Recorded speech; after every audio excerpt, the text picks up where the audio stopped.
Oh, here we go. It is time for Cowboy 𝙎𝙊𝙇𝘿 Live. Welcome everybody to the program. This is your host, 𝙎𝙄𝙇𝘿. It is May 17th, 2022. We are broadcasting on a Tuesday. Welcome everybody to the discussion, doing a sound check. Sound is good. Looking like we are broadcasting live. Welcome everybody to the program. Good to have you on. I'm your host, 𝙎𝙄𝙇𝘿 with Gold Silver Pros. This is Cowboy 𝙎𝙊𝙇𝘿 Live, where we broadcast from a great state of Texas and we don't take any BS. You heard that right.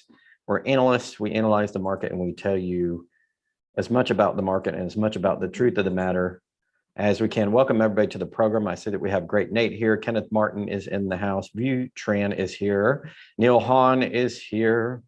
Ralph Potts is here. Once again, thank you, Ralph, for attending so many of these and being a big supporter of the channel. Lots of people in the stream. We have about 43 watching now, so I'm going to let people load while I get all of my master control set up. We'll get ready to do the presentation. This is going to be a follow-up from the live we had last time. Last time I talked to you guys, I was talking to you about sort of the anatomy of a bull cycle, gold and silver, although I didn't get into detail in comparing it to past cycles. But I did mention that we're kind of going along like gold bulls do, and I'm going to compare and contrast this bull cycle to the one that started in the 70s and culminated in 80-81 timeframe. And we're going to look at those charts side by side, and we're going to see how everything looks. And so that's why the title of this one is Gold in a Bull Market Cycle That Could See 2,000% in Gains, because it can, and we're not there yet. We've only got about maybe a third of the way there in this bull market. Now, because gold hit a new all-time high of over $2,000 recently, and again, I think late last year, 2,060 or something like that, whatever the number was, people think that there's no way that we could go up another 2 times from where we are now, that we're only about, a third of the way in this bull cycle. But if you look at past bull cycles, that's exactly where we are. And that's what we're going to talk about this evening. Welcome, Coin Dealer. Welcome, 𝙎𝙄𝙇𝘿, Rational Mind, Mariana, 𝙎𝙄𝙇𝘿. Sorry, I didn't spell or pronounce your name correctly. Welcome everybody to the chat. Got about 62. We'll get it started here in a moment. Again, the purpose of today is to calm people down, let people know where we are in the market, take an analytical approach. Don't worry so much if gold's trading the 1800s and you're worried that, well, it was at 2000. Are we in a bear market? Don't worry about that. I'm going to show you all the data which proves no, we're still right smack dab in the middle of this bull cycle. And the big push, the big price explosion has not happened yet. And we're going to compare it to the 70s and 80s. Now, there are some differences. We'll talk about those differences. We'll go into a little bit of detail. And I'm also going to take a few moments and compare gold year to date from January 1 to now of this year, 2022, to the stock markets. You're going to see gold has not done half bad. So gold is doing what it's supposed to be doing when everything is selling off. And I did show, I think last time, that in about a 10 to 15% stock market correction, gold will also correct before it rebounds. But once you get down above 20%, gold rebounds even stronger. So in other words, the depth of the retraction in the stock markets leads to a bigger rebound in gold. So we will get started on that. Let me go ahead and get over to the share screen. I want to make sure all the master controls are set up. We have it. Everything is ready to roll. We're going to start off with a chart. This chart, ladies and gentlemen, is on Stock Charts, my favorite charting program. And I'm comparing year to date the Dow Jones Industrial, which is INDU, the SPX, which is the S&P, the COMPQ, and the INDU along with gold, silver. So you've got NASDAQ, you've got Dow Jones, you've got S&P, and then you've got gold and silver. So let's see where the markets are. If you see the stock markets at the beginning of the year, they were trading higher than gold and silver. Higher rebounded, and about February 22nd or so is where gold and silver crossed and surpassed the stock markets. They fell back down, the stock markets came back up, and they were even Steven late March and early April. And then the stock markets fell off and gold fell off. Now, people look at this part of the chart and they're like, gold is selling off just like the stock markets. But is it really? Because the stock market started all the way up here and fell all the way down to here. It's been a big retraction. I think it's something like 34% in the NASDAQ this year and 15 to 17, 18% in the other indices. It's a pretty big retraction. Gold didn't. Gold and silver started here. They're trading almost where they were at the beginning of the year.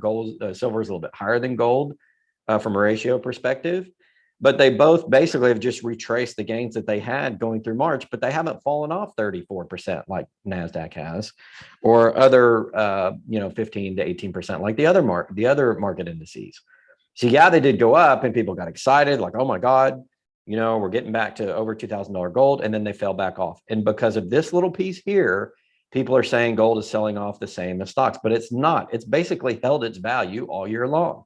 It's been range trading. Yeah, it did peak up a little bit and it did come back down, but it hasn't lost year to date like the stock market has. And I'm not cherry picking data. I'm simply showing, since the stock market started to trade down, gold has not. It traded up and down, but it's been in a range. So in other words, it's not the end of the bull market.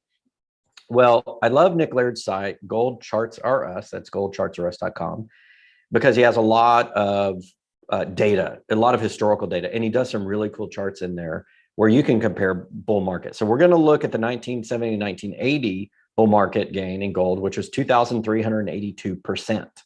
Okay, and then we're going to look at the 2000 gold bull market, started since 2000. We're only at 623%. So you multiply this times about 3.5 and you get that, almost 4. So we're almost got 3x, maybe 2.75x to go for the bull market since 2000 to reach the 1970-1980 bull market. And gold peaked in 1980 and came back down. But what's more telling than the fact that we still have a long way to go in this gold bull market is the fact that the two bull markets have almost followed each other symmetrically, now over different time periods, because the 1970 to 1981 went about 10 years. The 2001 now has gone 22 years. So it's taken longer for this bull market to develop, but it has almost the exact same pattern. It did get a little bit more frothy in the current bull market. After the pandemic, you can see in the 2020 range, because you had that spike in metals after the pandemic, but that was sort of a head fake because that was not super long lived, in that people didn't flock to immediately sell everything and stay there. People came back into the markets and the economy did restart. Now we're having all sorts of problems since the economic restart, which I think are going to result in gold shooting up way higher in percentage terms than it did in 1980. But that's a story for another day. I'm really just focused on where are we in this global market compared to the last one. And we're sitting pretty as far as I am concerned. So there is no panic. Yes, has this one taken longer? Yes. Does it take an extreme amount of patience in this type of market versus the 1970, 1981? Sure. The 1970, 1981 was done in 10 years. And then gold retraced back, as you can see on the chart. This one's taken 22 and it's still motoring along. It's taken longer. But remember why we're interested in gold. We have massive money printing. Now we have inflation. Now we have massive debt issues. Now the bond markets are under pressure. Traditional safe haven asset, derivative assets like bonds and the dollar are coming under trouble. The dollar's de-dollarizing. That's why I think gold's going to revalue higher this time in percentage terms than it did even in the 1970 to 80 bull market, which saw 2,382% gains. This one's only 623, about 3.5 to 3.75x to go to get here, but I think it's going to go past that. I think it's going to go past that, partly because gold's going to be revalued according to its value in the banking system as one of the pillars or the supports of the commercial banking system and the central banking system. So this is a great chart to help keep perspective. It's all about keeping perspective. Let's not panic. Now I wanted to show you another one. Gold bull markets have followed bear markets. So if you had a stock bear market where you had a recession, the gold bull market that followed, this is how high it went. So you see the 1976 to 1980, the tail end of the chart I just showed you, 1976 to 1980, this is 1976. So from here to here, the last 4 years went up 714%. So there's two things to note here. One, the last few years of the gold bull market's where you make all your money, or most of it. You make a lot, not all of it, but a lot. Okay. The earlier you get in, the more you're going to make as a percentage, but you're going to make your most on the end of that bull market when it starts to get to well-known and euphoric and everybody's talking about it. We're not there with gold and silver right now. Gold and silver are hated in financial circles. We're nowhere near the pop-off stage in terms of sentiment and technical analysis. Now you look at 1980 and there was a 54% gain in that 1 year, 1980, a little blip. 82, 83, but most of these markets went up a lot. The 70, 80 went up 714% in the last 4 years following the bear market. The 1999, 2008 one went 296%. The 2015 one, if you go back to a gold chart and you look at 2015, this is the price of 2015. This was the cyclical low in this bull market, 2015 to about 2016.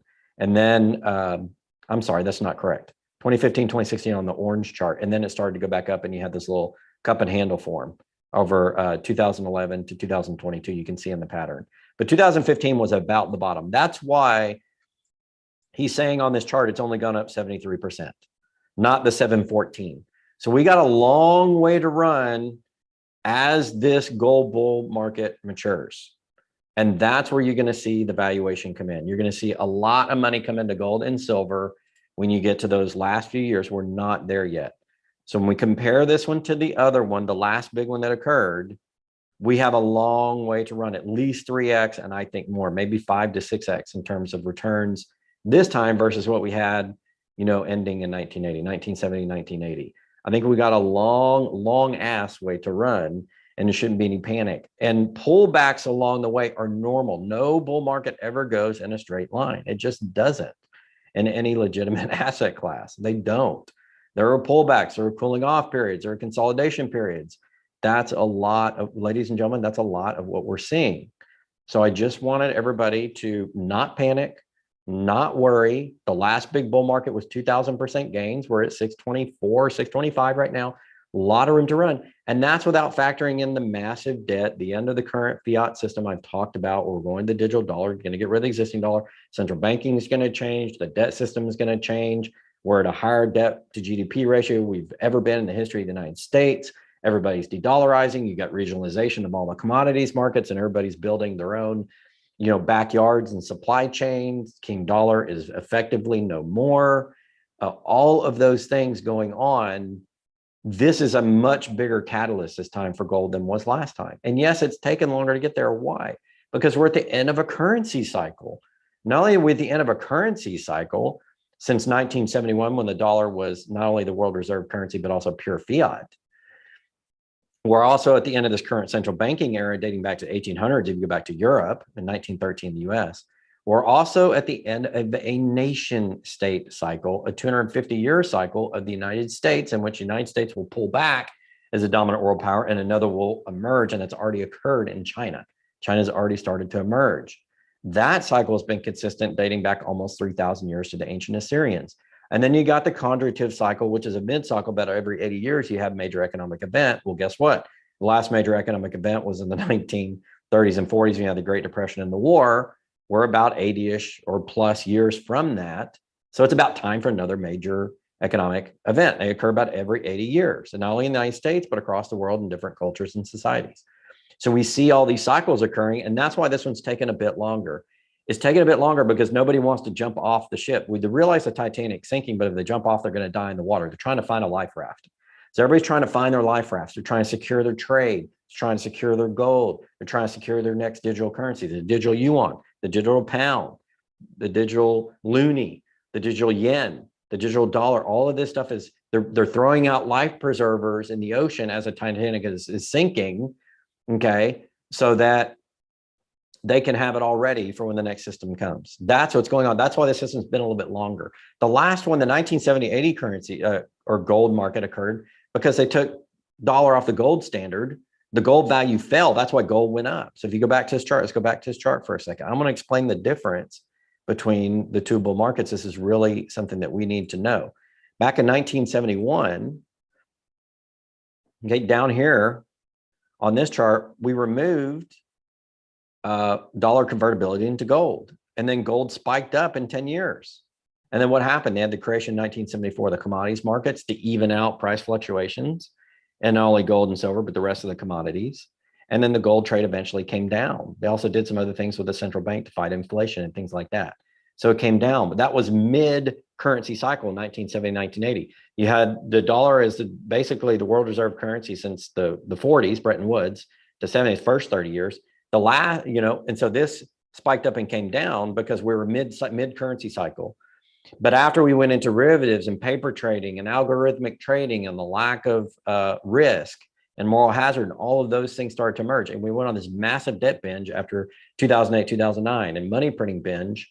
Now you're seeing the buildup for the next one, which I think is going to be even more explosive. And so, yeah, it's taking a little bit more time, but that's okay. We're at the end of a currency cycle. And what that does is it gives more people time to prepare for the stuff that's coming down the road. And there's stuff that's coming down the road. All right. Thank you guys for joining. Thank you, Larry, for the contribution. Didn't see a question, but super chats are open. Thank you for reminding us of that fact, Larry. If you want to do a super chat and grab my attention and get a custom question answered or just make a comment, we would love to see you do that. I'll pay attention to that throughout the program. If you have other questions, put them in there. I'll answer as best I can. But again, don't worry too much. We're only maybe a third of the way into this gold bull cycle in terms of ratio and prices and things like that. I don't think it's going to take another 20 years to play out. I think we may get it in the next 2 to 3 or 4 maybe, but they're going to be explosive. And I think if you look at the charts, it's a good analog to look at the past bull market, but also understanding the differences and what's driving this one to be like it is, what's driving this to be unique and be the market that it is. And it's helpful to talk about that. Everybody wants to panic and, oh my God, things are selling off in a liquidity event. Yeah, the paper, gold market, and silver market will sell off in a liquidity event, but the metals will rebound. They always do. As the second chart I showed you about the rebound after a recession. We're not technically in a recession at the moment, even though I think we probably are from a purchasing power perspective. We're not, the government hadn't called it officially. So until that happens, you're not going to see that last leg of the bull market. In other words, as I say all the time, you're going to have to see the next crash, which is going to involve not only a debt crash, but a currency crash. Then you're going to see gold get a lot of those gains really quickly. It's not linear. And this is what frustrates people. It's more like a punch bowl, and it kind of moves and like this, and then it goes like that at the very end. The last couple of 3 years, it just, and we're not to that part of the stage yet. And people are getting frustrated. They're like, no, I want it to go up $10 a day every single day for the next 3 years and be nice and steady so I can look at it every day and not freak out and not, worry about it and not sleep at night. But that's never been the way any bull market goes, whether it's stocks or real estate or any of this stuff. So it's helpful to be reminded of the anatomy of a bull market and why we do the things we do, why we pay attention to the fundamentals. And from both a fundamental and technical perspective, we're right where we need to be with this gold bull market. We're right where we need to be with silver. There is no panic as far as I'm concerned. That's why I've said it doesn't bother me that gold is retraced, and it doesn't bother me the price. People called me out on Twitter for that. Yes, it does. You're not edifying people's frustration. It's not that. I get that people are frustrated. But when you understand the nature of markets and what's happened and why they're happening, you tend not to panic. In other words, the more information you have, the less panic you have. I don't have panic pants right now. I'm not panicking. I don't care. It doesn't bother me.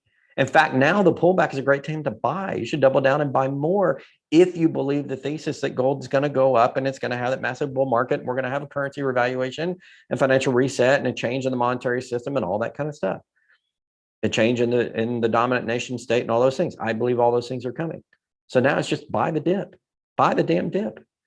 Okay. But there is precedence for this in history. There's very recent precedence for this in a situation much more mild than the one that we have now. So that just tells me this one's going to be even more violent when it pops. It's going to be more violent when it pops. And that means we've got a lot of upside action coming. And now's the time to get in and stop worrying about it not being linear and symmetric. Bull markets never are. Remember, it takes a long time to get up and then it waterfalls down.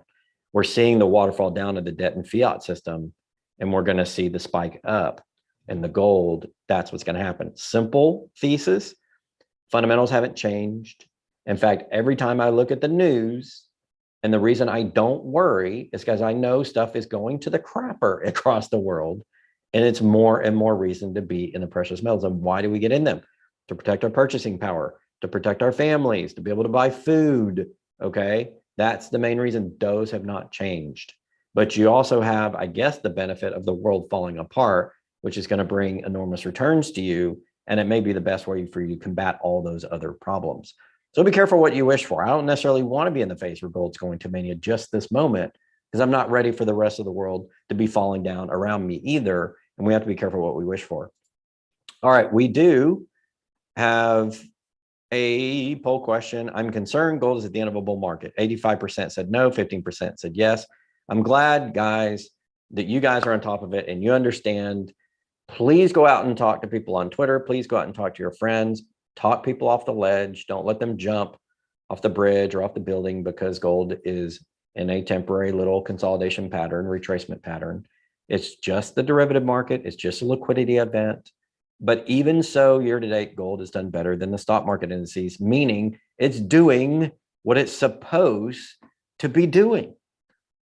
And just because it's not reaching new highs by 10 or 15 or $20 every day, doesn't mean we're not in a global market. Okay, I have hammered that point to death. I beat the horse, all that good stuff. So I wanted to turn your attention to our website and how to get gold and silver, because people ask me this all the time. Number one question over email: where do I get bullion? Well, we have a deal with a guy, a friend, 𝙎𝙊𝙇𝙍, who I first met in New Orleans last year. He started something called 𝙬𝙬𝙊𝙎, which is a silver business. This is his website. And on his website, you can see my little video of me unboxing a 1,000-ounce bar I bought from him, got delivered, unboxed it, and then I held it for about 6 months, and then I decided, you know what, it's a good time to sell. Silver's up a little bit. And I sold it over to Jim over at Silverback Precious Metals. And Jim cut up that precious metals bar. And I'm going to actually pull off screen here for a second so you can see this bar. So he took my bar and he did a little, you know, what Silverback Precious Metals does, they cut COMEX bars into little slices like this one, right? See this little slice? This is a COMEX bar, you know, sliced. To think of it like a bread loaf. It's like a bread loaf, kind of goes like this, but it happens to weigh 1,000 ounces. And he sliced off the end. That's my little piece. But it is really cool little, he's got machines that will do impressions. He's got his silver ape here.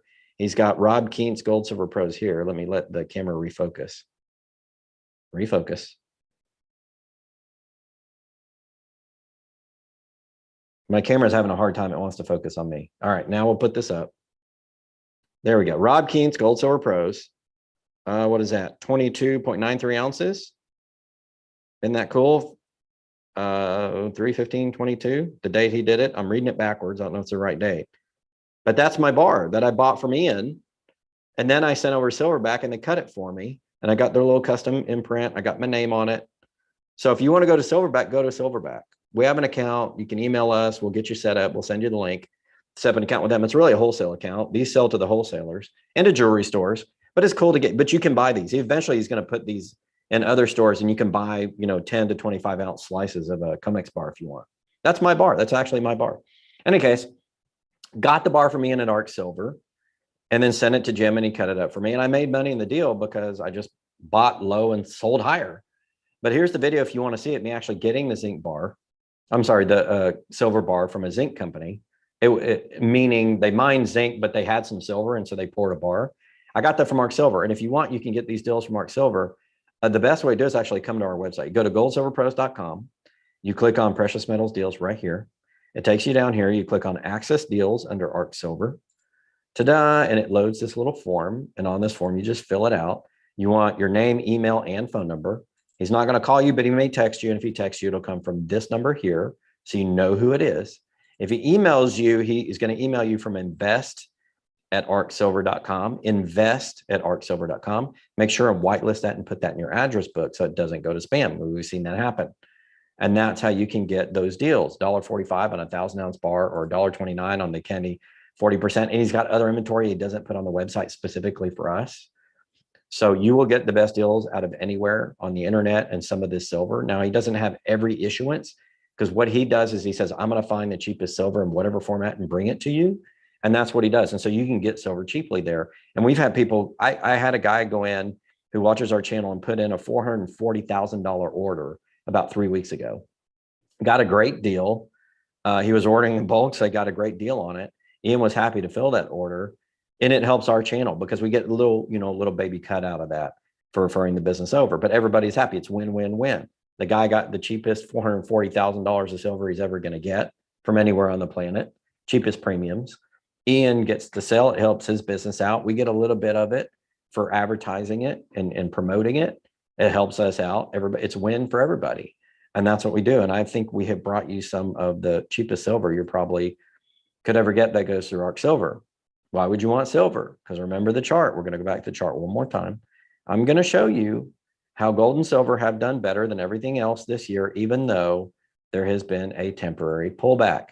Because gold and silver started here, and right now they're in almost the same place. Very slight pullback overall. Year to date, this is January 1 to now. But the stock market, as he started here, and they're selling off. And the NASDAQ, I think it was 34%. I graphed this morning. I don't even know what NASDAQ did today, but this morning I looked at NASDAQ, was down 34% in a year. And last year we had this, or earlier this year, we had the statistic that a calendar year, maybe it was February to February, I can't remember, the 50% of the NASDAQ, or the companies listed on NASDAQ, had lost 50%. The NASDAQ was being held out by the top end tech stocks. And then when they started to crash, the whole index is coming down. So the broad paper indexes aren't doing so hot. Gold and silver are doing just fine. They're holding more value this year than the stock market indices are. Now, have they gone up and gone down and slightly down for the year? Sure. But they're doing a hell of a lot better than just about everything else. So talk about bonds, for example. 10-year was up over 3%. It was under 3%, 2.9 something when I looked this morning. I haven't looked in a few hours. But it was the 3, 5, 7, and 10-year were over 3% at one point. That's pressure on the bond market. That's not good, especially on the sovereign market, because it means the United States is going to have a harder time paying its bills. And it means the value of all the bonds bought before that lower interest rates, the face value goes down, because a higher interest rate forces the face value to go down. It makes the bonds that you bought before a lower interest value not, basically, it's inverse, so it's not worth it. It's not as appealing, let's put it that way. So a lot of the other markets aren't doing so hot, and they sold off worse. And I just wanted to point that out. There's so many people that are negative. You know, Bitcoin sold off, the whole crypto complex sold off hard. It bit it hard, much like it did in the pandemic in 2020. I think it was March or April 2020 when Bitcoin went down like 58%. You know, I'm not a Bitcoin hater, but I just point out the facts. Gold and silver are doing better in almost any other asset class, with maybe some few exceptions. Commodities overall are doing pretty well. And that's something that, you know, guys, it's good to keep perspective and not panic. Just don't panic about the market. We're doing okay. Everybody's doing okay. The kids are okay, like they say. We're not, you know, if you're in gold and silver, you're ahead. Now, the only thing that's done better probably as a whole, as a big asset class, I can think of maybe real estate. There's some real estate that's done better. It's in a bubble in a lot of places, but it's done better. If you held real estate, you've done really well. But gold and silver are not that far behind. And what else are you going to invest in? And do you trust real estate to stay up for a long time? I think some commercial properties, yeah, certain areas of the country, yeah, but I think we're due for a correction overall in real estate, probably much higher than we are in gold and silver, maybe even the stock markets. We'll see what happens.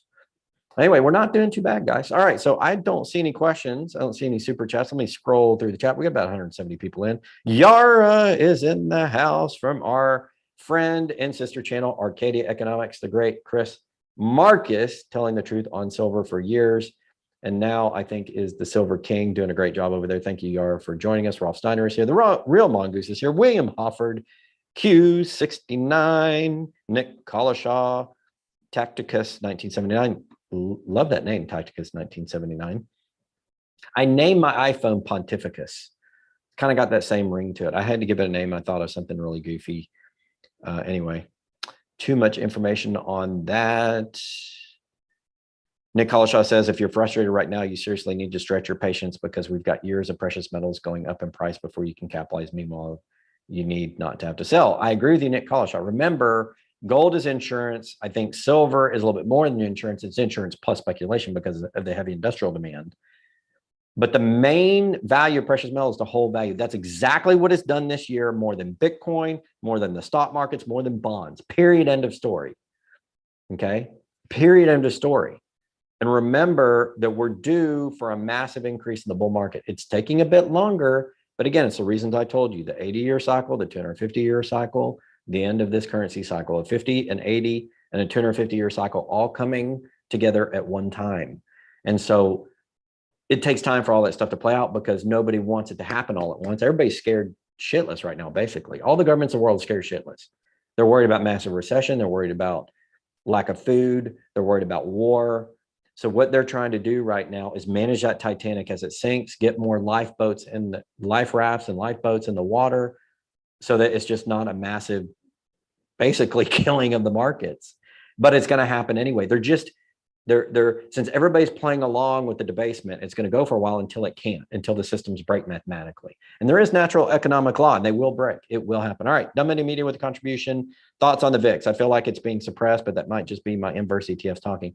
Yeah, there was a comment on CNBC the other day. It might have been last week. It was when the market was selling off hard and people were absolutely panicking. One of the guys was a market expert, got on CNBC, and he said the VIX is not high enough. The volatility index is not high enough. And he actually said the same thing you did. Well, he didn't claim conspiracy, but he said the VIX is not acting like it should. He hinted that the VIX was not high enough, that there wasn't enough fear and uncertainty in the market per that sentiment indicator. And he mentioned, and this was on CNBC, mainstream CNBC, and I was watching it going, yep, I agree with you. In fact, I remember when it happened, it was on Saturday when I was in Chicago at the Strategic Investment Insights Conference. On Saturday, they were interviewing him on CNBC, I want to say. Yeah, and that's what he said. The VIX was not high enough. So I do think, I don't know if it's artificial suppression or if it's just not reflecting the market, but I do think that people should have more fear. And I think that's what the guy on CNBC was saying. And I think, yes, we should be seeing more fear. There's so much uncertainty right now. A lot of people don't know what's going to happen. And it's scary. And guys, that's why you want to be in gold and silver. That's why I'm in gold and silver. I'm not your financial advisor. Don't take anything I say as financial advice. I'm not licensed, all that good stuff. Contact your financial advisor or make your own decision, whatever you want to do. But what I'm doing is I'm going into gold. In fact, I'm about to sell off some real estate, some farmland I've had forever and a day to basically double down on my market position. And you guys know me, I don't like selling land. Land from a long-term perspective might be the only thing that does better in gold in terms of price appreciation. It's super stable. They're not making any more of it. And if it's arable farm or ranch land, it always over long periods of time goes up in value. But I'm so in on gold, silver, and some other opportunities in this market that I'm going to sell that land. I'm going to put it for sale. I'm going to sell it and I'm going to rotate that money into something else. That's how I am with my own investments. You got to do what you got to do, but I know where I'm at. All right. So that's what I want to do. I want to talk about that today, guys. Thank you to Larry and Dom for making contributions. I didn't want to make this overly long. A lot of times in lives, I just like to interact with you guys. I like to answer your questions. I like to see what you guys are talking about. I like for you to interact with me. That's the value of doing this. And I like to do some teaching and coaching here. This was a little bit less of teaching. There was a little bit of data. It was more coaching, but it was more just, hey, keep your head up. Don't get beat down by the daily news cycle. Don't let the 24/7 news kill you. Remember, bull markets take time. Remember the fundamental reasons why you're in here. Remember from technical analysis, we're exactly where we need to be in this gold bull market. Exactly. And it's probably going to take a couple more years, but we're going to get to where that thing just goes off. And that's good news because you got time. Okay. So just don't sweat the details. Don't sweat the daily stuff. This is how you talk yourself out of being in a good position and you lose money.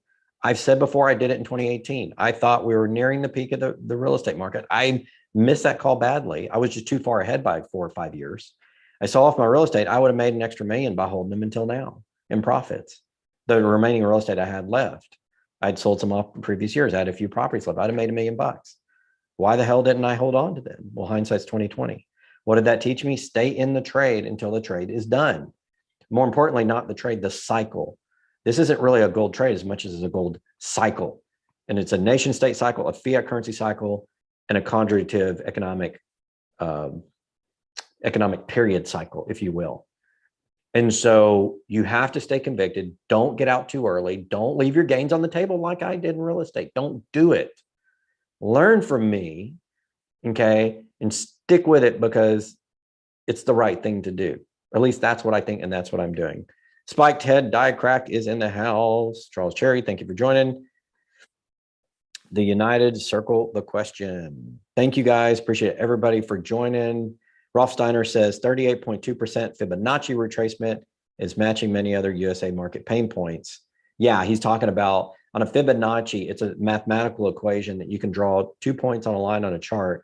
And at certain points are where traders will look at them as a resistance or a support line in other words, an inflection point on a trading chart, either up or down at certain Fibonacci levels. And it gets into heavy math, but Fibonacci's are something important to look at. Rolf is talking about it here. There's a 38.2% level, which is a certain level in which a lot of traders will say, okay, that's enough.